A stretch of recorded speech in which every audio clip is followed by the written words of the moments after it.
Good morning, students. I am coming back with taking the subject of exam finance, and the remaining topic is the post shipment export credit.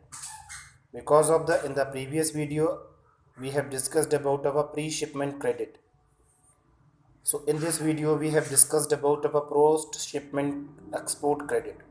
But before discussing of a particular topic, I will tell something.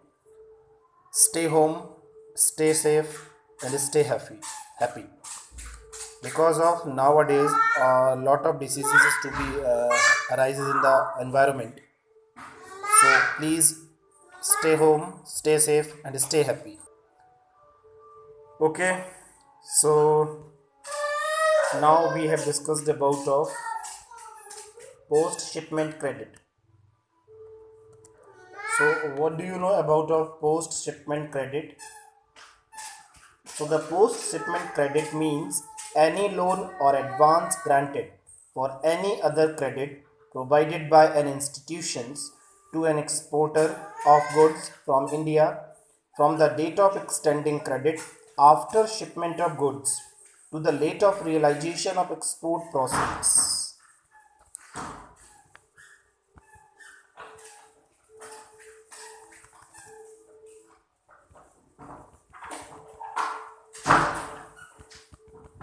Clear?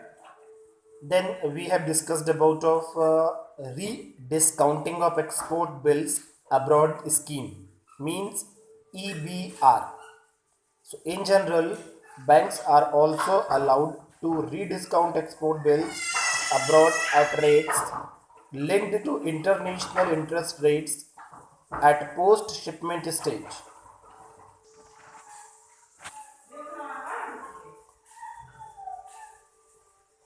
So the exporter choice is the exporters have the option to able of pre-shipment credit and post-shipment credit either in rupee or in foreign currency.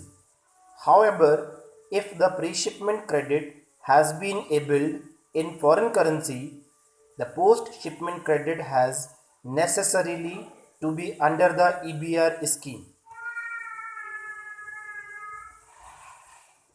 Under the EBR scheme, since foreign currency pre-shipment credit has to be liquidated in foreign currency.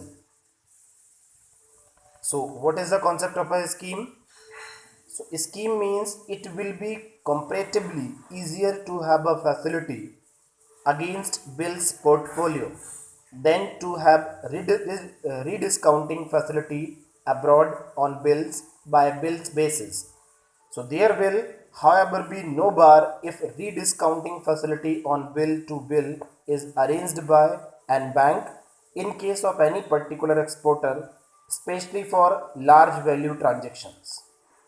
And banks may arrange a bankers acceptance facility means BAF for rediscounting the export bills without any margin and duly covered by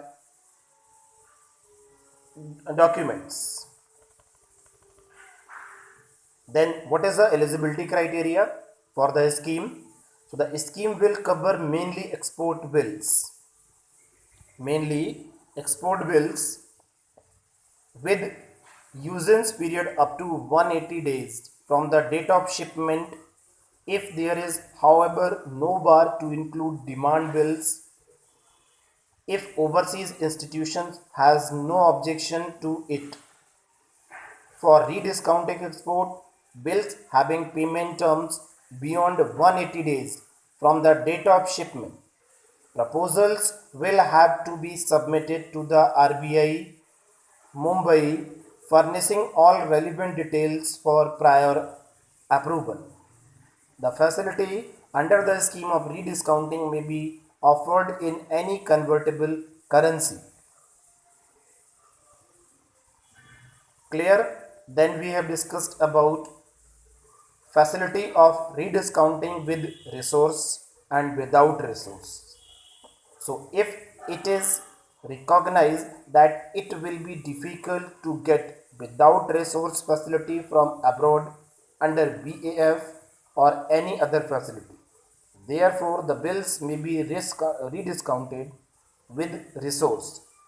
However, if an AD is a position to arrange without resource facility on competitive terms, it is permitted to avail itself of such a facility.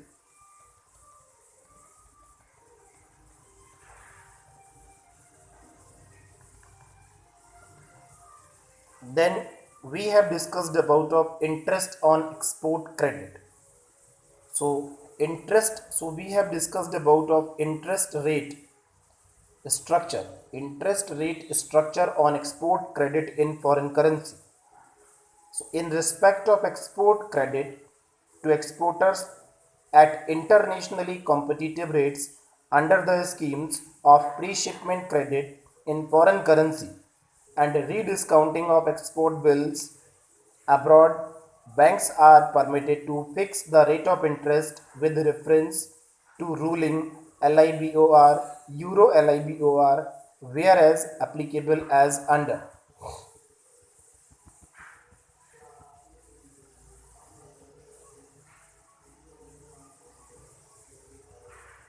Clear? So then after we have discussed about of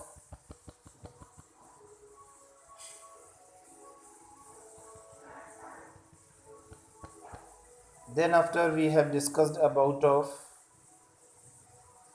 ECGC cover for the post shipment credit. In the case of export bills rediscounted with resource, there will not be any change in the existing system of coverage period by Export Credit Guarantee Corporation, as the liability of the exporter continues till the related bills is retired. In other case where the bills are rediscounted without resource, the liability of ECGC ceases as soon as the related bills are rediscounted. Clear?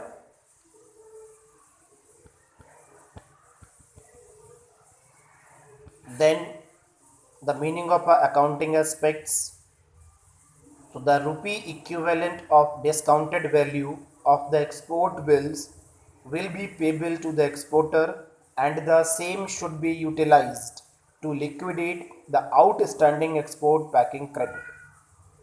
As the discounting of bills, extension of foreign exchange loans will be in actual foreign exchange. Banks may apply appropriate spot rate for the transactions. And interest rate as per RBI interest rate directive for post shipment credit in rupees will be applicable from the date of crystallization.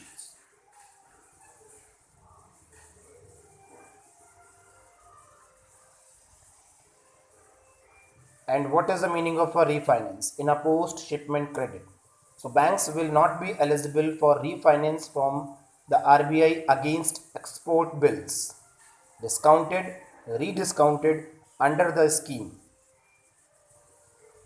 and as such the bills discounted or rediscounted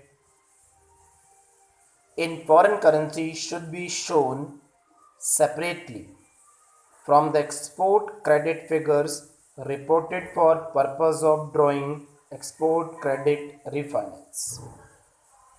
So clear? I think all of you got the knowledge about of post shipment finance and a pre shipment finance.